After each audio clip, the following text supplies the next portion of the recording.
Hello बच्चों, first law of thermodynamics और internal energy से रिलेटेड गोल्डन की पॉइंट्स बताने जा रहे हैं। सम गोल्डन की points regarding first law of thermodynamics and internal energy. First point, internal energy does not depend on path, it depends only on initial and final state. ये pressure axis है, Y axis, और x axis volume axis है। तो इसमें ए to be ये different path हमने बनाया। तो इसमें डेल्टा U1 ये पाथ है, डेल्टा U2 ये दूसरा वाला पाथ है, डेल्टा U3 ये है, डेल्टा U4 ये है।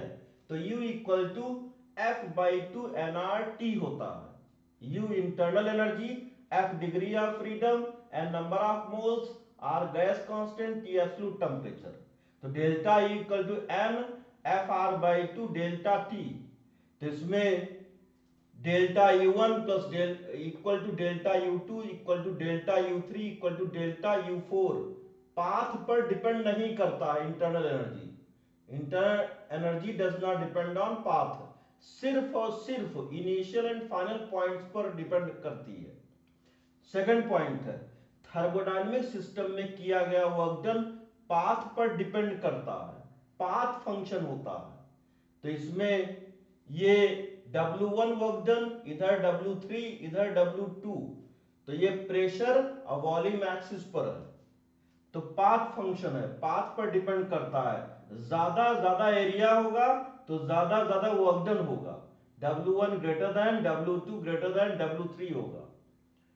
थर्ड पॉइंट, साइक्लिक प्रोसेस के लिए चेंज इन इंटरनल एनर्जी हमेशा ZERO होती है।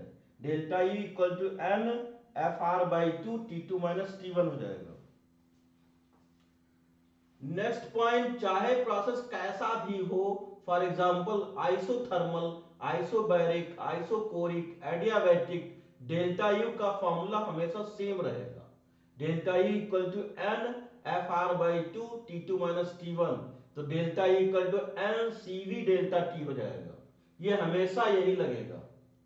अब जैसे साइक्लिक प्रोसेस में हमने प्रेशर वॉल्यूम, ये कर्व, ये साइक्लिक प्रोसेस में क्लोज्ड कर्व है, तो डेल्टा U 0 होगा, इसमें भी डेल्टा U 0 होगा, इसमें भी डेल्टा U 0 होगा। For cyclic process delta U always equal to 0। अब इस एक क्वेश्चन बताने जा रहे हैं। ये pressure volume, pressure temperature axis है, इस पर एक कर्व है 1 2, 1 इनिशियल पोजीशन, 2 फाइनल पोजीशन। तो T2 is greater than T1 ये है। और स्लोप क्या होगा, इसमें एक्यूट एंगल बना रहा है तो पॉजिटिव होगा, C पॉजिटिव होगा। तो y equal to mx plus सी।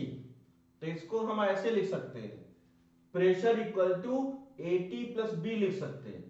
और ideal gas equation PV equal to nRT होता है, तो P इक्वल टू nRT/V हो जाएगा। तो nRT/V ये प्रेशर की जगह पुट कर देंगे, nRT/V equal to AT plus B हो जाएगा। nRT/AT plus B equal to V होगा। तो ये V equal to nR/A plus B/T होगा। इसमें टेम्परेचर इंक्रीज करेगा, तो टेम्परेचर इंक्रीज होगा तो इसकी वैल्यू कम होगी, और इसकी वैल्यू कम होगी तो V इंक्रीज होगा। तो V2 is greater than V1 हो जाएगा। जब टेम्परेचर इंक्रीज होगा तो वॉल्यूम भी इंक्रीज होगा। तो इसमें ये सिचुएशन होगा, V2 is greater than V1। Thank you.